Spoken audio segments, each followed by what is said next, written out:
और ये कोई राजनीतिक दृष्टिकोण से मैं नहीं बोल रहा हूं, मगर हिमाचल का नाम हर परिप्रेक्ष्य में आगे रहना चाहिए, चाहे वो केंद्र सरकार है, चाहे वो भारतीय सेना है, चाहे वो हमारे कर्मचारी है, चाहे वो हमारे रिक्रूटमेंट्स जो आईएएस की होती है, एचपीएस की होती है, आईपीएस की होती है, उसमें कैसे हमने युवाओं को आगे लेकर जाना है, उसके ऊपर भी सकारात्मक चर्चा होनी चाहिए। तो मैं ज्यादा कुछ ना कहते हुए आपको ये विश्वास दिलाना चाहता हूं कि हम 2 मिनट रुक जा भैया, मैं आपको ये विश्वास दिलाना चाहता हूं कि हम सकारात्मक तरीके से हर विषय को उठाएंगे। जहां पे समर्थन करना है समर्थन किया जाएगा, जहां पे विरोध करना है वहां पर विरोध किया जाएगा। अभी यहाँ पे महेंद्र जी एक शब्द का प्रयोग कर रहे थे, मैं शब्द भूल गया क्या बोल रहे थे, हैं?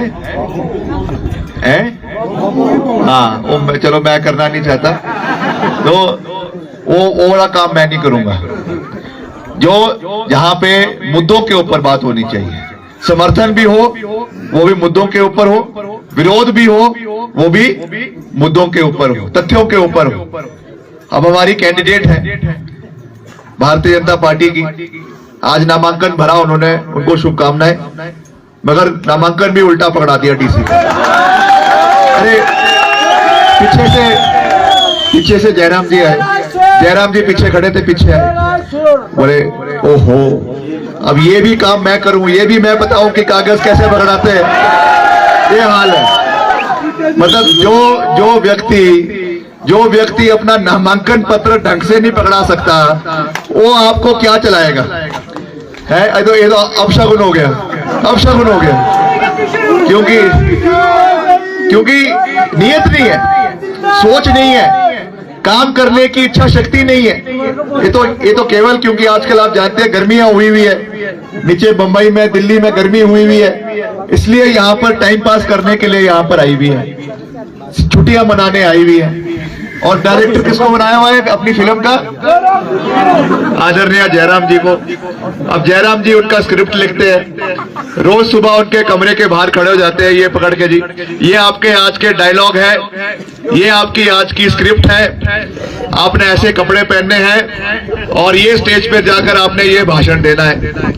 तो ये हाल चल रहा है ना, उनको इलाके के बारे में कोई पता है।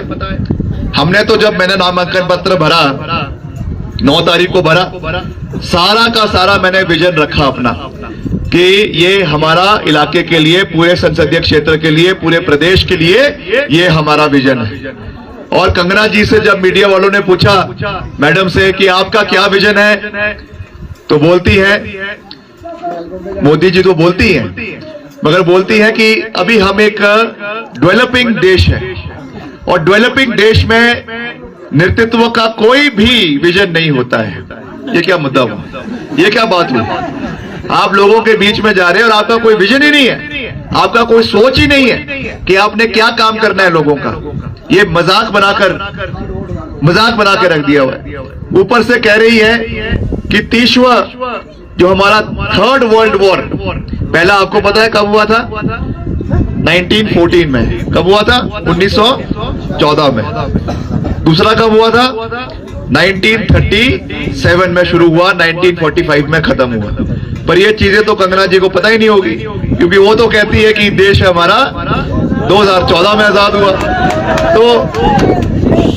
तो अब कह रही है कि, बोल रही है चलो दोनों तो छोड़ दो, अब तीसरा विश्व युद्ध जो है वो हमने रुकवा दिया, मोदी जी ने रुकवा दिया। मोदी जी ने पुतिन को फोन किया रशिया में कि विश्व युद्ध को रोक दो। ये नहीं, शुक्र है ये नहीं बोला कि मैंने फोन कर दिया और मैंने रुकवा दिया, शुक्र है ऐसा नहीं बोला। अभी जैसे जैसे चुनाव का पारा बढ़ेगा, कोई भरोसा नहीं है कि बोल देगी कि मैंने जो है डोनाल्ड ट्रंप को फोन किया और वहां के अमेरिका के प्रेसिडेंट को फोन किया कि विश्व युद्ध को मैंने रुकवा दिया, क्योंकि अमिताभ बच्चन से बड़ी एक्टर तो वैसे ही बन चुकी है, तो ये काम भी कर सकती है। तो ये मजाक बन चुका है। क्या ये एंटरटेनमेंट का अखाड़ा थोड़ी है, ये राजनीति है, ये समाज सेवा है। यहाँ पे मुद्दों के ऊपर बात होनी चाहिए, बिना मतलब की बातें जिनका कोई सिर नहीं है, जिनका कोई पैर नहीं है, इस तरीके के लोगों का मनोरंजन आज भारतीय जनता पार्टी कर रही है, तो उसके लिए वो मुबारक है। मैं इस पे ज्यादा नहीं कहना चाहता। मैं आप सबका एक बारी फिर से दिल की गहराइयों से धन्यवाद करता हूं और अंत में एक ही बात कहूंगा, और इस बात को बड़े गंभीरता से, बड़े ध्यान से सुने। मेरा परिवार आपके साथ सदियों से खड़ा था, मैं आपके साथ खड़ा हूं और जब तक जीवित हूं चट्टान की तरह आप लोगों के साथ खड़ा हूं, इसका मैं आपको पूरा विश्वास दिलाना चाहता हूं। दिन हो या रात, सुख हो या दुख, अच्छे दिन हो या बुरे दिन, हम आपके साथ पूरी मजबूती के साथ खड़े हैं, खड़े थे, खड़े हैं और खड़े रहेंगे। आप सबका बहुत बहुत धन्यवाद। जय हिंद, जय हिमाचल।